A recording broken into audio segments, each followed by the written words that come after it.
Hello, I'm Jeff Barrett. We're in the conference hall at Mobile World Congress, where just a few minutes ago Gary Miles, MWC's General Manager for Strategic Initiatives, was on the panel discussing competition and managed services in the digital value chain. Let's take a look at some of the key points that Gary made.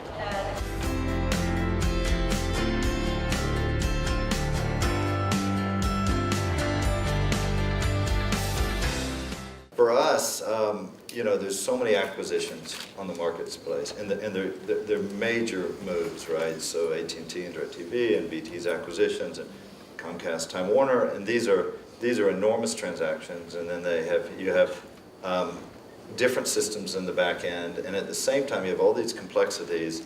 I think what the telcos are grappling with is to take what is a very, very complex multi-play business where you're dealing with over-the-top television, data services, different plans, at free rate, non-free rate, voice bundles, family plans, complex enterprises, and then try to simplify that in the digital channel, because the cost pressures in the business are enormous. We know they're enormous. We need to shed calls to the call center, move people into mobile engagement. You have the younger generation that doesn't even want to have anything to do with an IVR. Not that any of us do, to be honest. So I think the move to digital is front and center this year. We can see it, and how to try to simplify things and provide an experience that's not painful. And this is something that I think is new for the telcos and to try to grapple with. And particularly when you look at the segmentation of the different generations and how they approach into this. The balkanization or the fragmentation of data spaces in the internet, and we see that, by the way, in over-the-top communication apps, and we see it coming into the IoT space.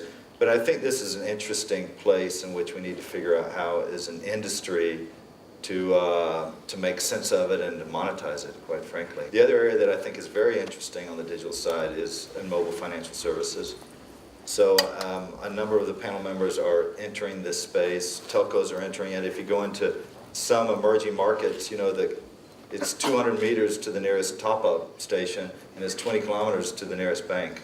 So we see a lot of fintech investments. Who needs a bank branch when you can go try to empower the lower level of the pyramid to be banked?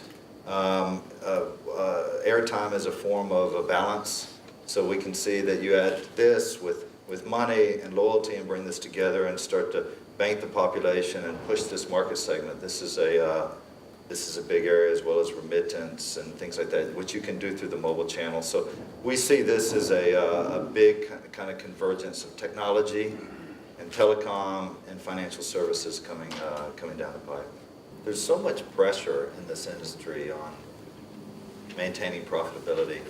I really think it's enormous if you look at what happened, because we had from 0 to 100+% penetration and lots of vendors and lots of spend, and then the last decade has been about efficiency and knocking cost out of the business and simplifying it, and all the over-the-top pressures that have come in and cannibalized part of the business but help grow other parts of it. So I think from a partnership perspective, I think one of the challenges that telcos have, a couple of them, one is trying to find the right mix between standardizing their business practices. Everybody wants to knock cost out of the vendors, which is fine. I mean, that's our job, to help be more cost efficient.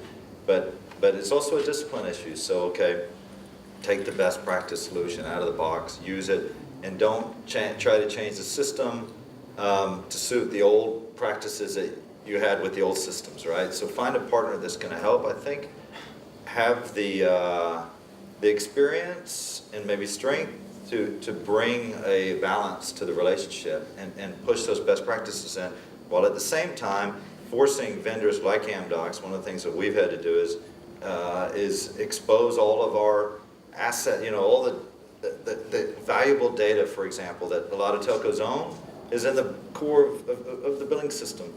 And it used to be all locked down, and now what we've done is we've exposed that all out into Hadoop and open source, open environment, so that then they can complement a very strong partner with, let's say, some local agile partners that can come bring innovation real quick around these open environments. And I think getting this balance right and getting the purchasing guys to also realize that, hey, if the ROI is 3 months, let's don't have a 12-month cycle time to buy it. You know, these types of fail fast, get more things out there. This is where the industry is, I think, improving a little bit, but has some low-hanging fruit that we could really benefit from.